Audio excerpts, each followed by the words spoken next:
Hello student, welcome to my YouTube channel NET SET home science. आज के इस video में हम खाद्य सेवा इस टॉपिक को पूरे डिटेल में पढ़ेंगे। इसमें खाद्य सेवा की शैलियाँ, खाद्य सेवा के परिप्रेक्ष्य में मेनू योजना, खाद्य लागत विश्लेषण के पहलू, यह सब पूरी डिटेल में पढ़ेंगे। आप यह चैनल पहली बार देख रहे हो तो प्लीज़ इस चैनल को सब्सक्राइब और शेयर ज़रूर कीजिएगा। तो चलो शुरू करते हैं आज का ये टॉपिक, खाद्य सेवा यानी कि फूड सर्विस। खाद्य सेवा में खाद्य पदार्थों को घर से बाहर तैयार किया जाता है। इसमें खाद्य पदार्थ तैयार करने का उत्तरदायित्व संस्थाओं तथा कंपनियों को दिया जाता है। खाद्य सेवा में क्या होता है कि खाद्य पदार्थों को घर से बाहर तैयार किया जाता है। इसमें खाद्य पदार्थ तैयार करने का उत्तरदायित्व संस्थाओं तथा कंपनियों को दिया जाता है। इस उद्योग के अंतर्गत स्कूल, अस्पताल, कैंटीन, खानपान संचालन तथा अन्य प्रारूपों को रखा जाता है। जो कंपनियां खाद्य पदार्थों की आपूर्ति का संचालन करती है वह खाद्य सेवा वितरण कहलाती है। तो खाद्य सेवा के अंतर्गत क्या क्या आता है? स्कूल, अस्पताल, कैंटीन, खानपान संचालन तथा अन्य कंपनियां जो खाद्य पदार्थों की आपूर्ति करती है तो उसे क्या कहा जाता है? खाद्य सेवा वितरण कहलाती है। अब हम देखते हैं खाद्य सेवा की शैलियाँ। तो उसमें पहली है विशुद्ध भारतीय शैली। यह देशी शैली कहलाती है। इसमें फर्श पर आसानी से दरी या लकड़ी के पटरे पर बैठकर भोजन किया जाता है। पुराने ज़माने में जैसे फर्श पर बैठकर खाना खाते थे उन्हें विशुद्ध भारतीय शैली कहा जाता था, या दरी डालकर या लकड़ी के पटरे पर बैठकर जो भोजन किया जाता था उसे क्या कहा जाता था? विशुद्ध भारतीय शैली। थाली को सामने ज़मीन पर या दूसरे पटरे पर रख दिया जाता था। इसमें भोजन को परसने का कार्य गृहिणी द्वारा किया जाता है। थाली के बाईं ओर पानी का गिलास रखा जाता है तथा थाली के दाईं ओर भोजन को परोसा जाता है। ऊपर दाहिनी ओर नमक, नींबू, अचार, फिर चटनी, उसके बाद सब्जी की कटोरियाँ रखी जाती है। अंत में दाल की कटोरी रखी जाती है तथा थाली छोटी हो तो कटोरियाँ थाली के बाहर किनारे पर सजाई जाती है। रायता, कढ़ी, खीर कांच की कटोरियों में परोसा जा सकता है। थाली में एक साथ अधिक मात्रा में भोजन नहीं परोसा जाना चाहिए, न ही भोजन की मात्रा कम या ज़्यादा होनी चाहिए। खाने वाले व्यक्ति से पूछकर उनका मनपसंद भोजन परोसना चाहिए और भोजन हाथ से नहीं चम्मच से परोसा जाना चाहिए। तो इस सभी प्रकार किस में आते हैं? तो विशुद्ध भारतीय शैली। आज भी हम देखते हैं गांव में इसी प्रकार की शैली का उपयोग किया जाता है भोजन करने के लिए। आज भी गांव के लोग फर्श पर या लकड़ी के पटरे पर बैठकर भोजन किया करते हैं और भोजन को परोसने का कार्य गृहिणी द्वारा किया जाता है। तो इन सभी को विशुद्ध भारतीय शैली कहा जाता है। दूसरा है भारतीय विदेशी मिलीजुली शैली। आजकल भारतीय घरों में यह शैली अधिक प्रचलित हो रही है। खाने की मेज के किनारे कुर्सियाँ लगाई दी जाती है। हर कुर्सी के सामने भोजन की थाली, कटोरी और गिलास रखा दिया जाता है। मेज के बीच में डोंगों में चावल, दाल, सब्जियां और सलाद आदि रखकर उनमें परोसने वाले चम्मच रख दिए जाते हैं। टेबल पर पानी से भरा एक जग रख दिया जाता है। इस शैली में खाना हाथ से ही खाया जाता है।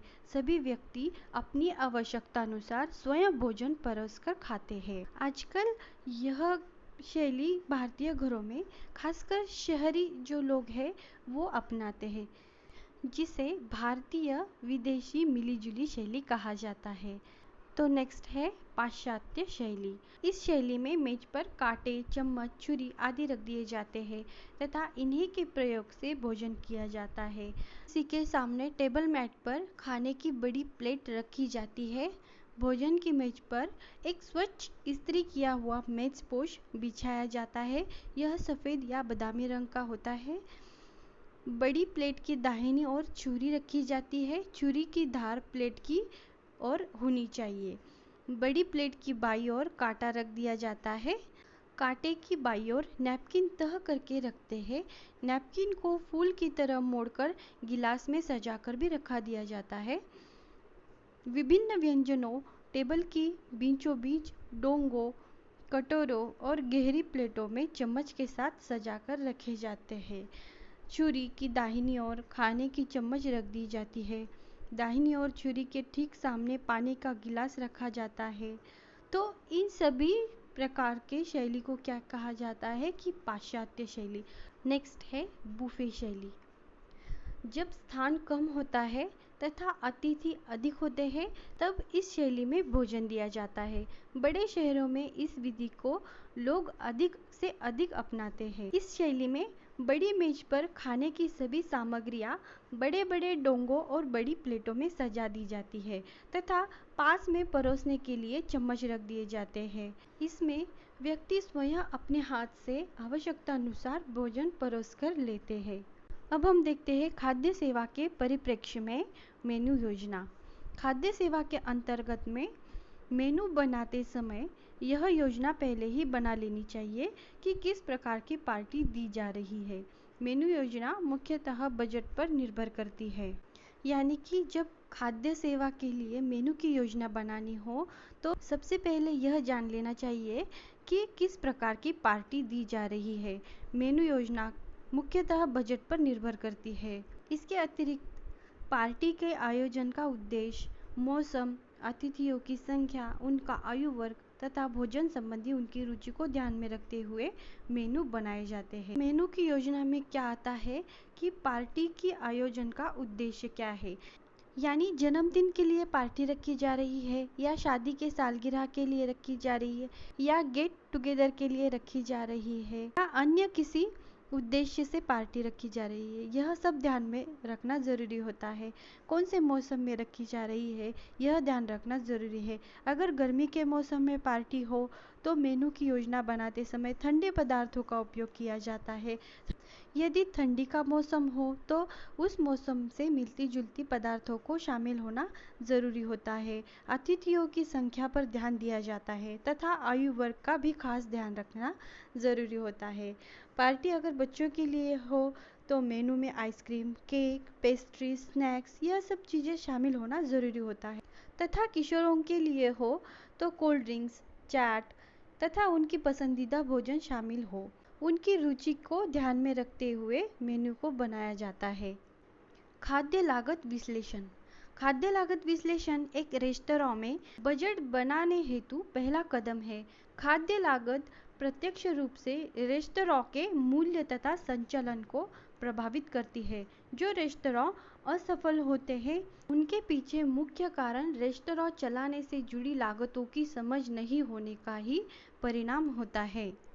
खाद्य लागत ठीक तरीके से तैयार की जाए तो लागत विश्लेषण व्यवसाय लागतों की निगरानी हेतु एक उपकरण के रूप में भी कार्य कर सकता है।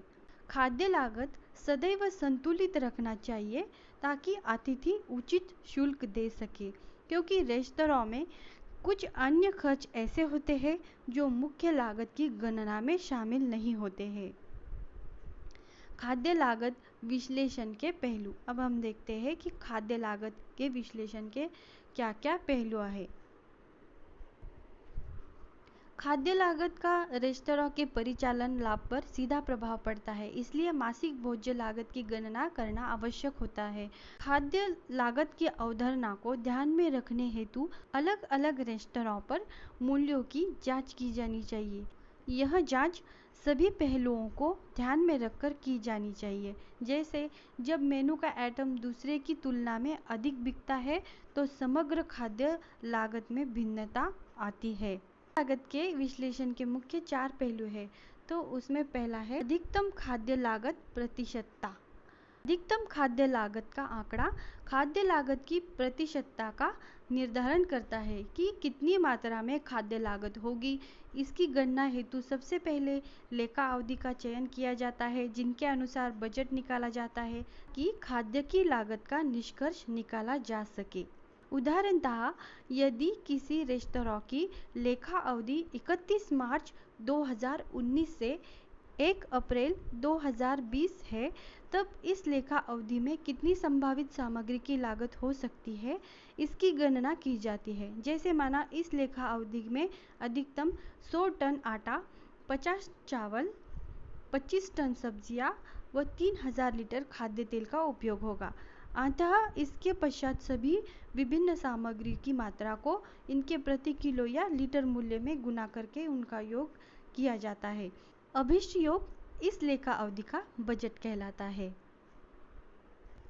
नेक्स्ट है वास्तविक खाद्य लागत प्रतिशतता। मासिक आय के विवरण पर वास्तविक खाद्य की लागत को आंका जाता है। यह ग्राहकों द्वारा खपत की लागत होती है। इसके अंतर्गत कर्मचारी का भोजन या खराब भोजन को शामिल नहीं किया जाता है। उदाहरणतः माना रेस्टोरेंट में एक विशेष महीने में खाद्य सामग्री की खपत 10 टन है, परंतु मासिक आय के आधार पर यह ज्ञात होता है कि सामग्री की खपत 7 टन हुई है। शेष 3 टन सामग्री या तो कर्मचारियों के भोजन में गई है या फिर खराब हुई है। अतः 7 टन सामग्री इस महीने की वास्तविक खाद्य सामग्री कहलाएगी। नेक्स्ट है संभावित खाद्य लागत प्रतिशतता। संभावित खाद्य लागत एक आदर्श प्रतिशत है जो इंगित करता है कि बिक्री मिश्रण को ध्यान में रखते हुए सर्वाधिक लोकप्रिय मेनू आइटमों को केंद्र में रखते हुए एक पूर्ण रूप से चलाने वाला रेस्टोरेंट में भोजन की कितनी लागत होगी। इसमें हम प्रत्येक व्यंजन में विभिन्न प्रकार के खाद्य लागत के प्रतिशत की गणना करते हैं और उसे फिर प्रति भोजन आइटम के साथ गुना करते हैं तथा बेची गई भोज्य सामग्री की संख्या से बिक्री मूल्य को गुना करते हैं।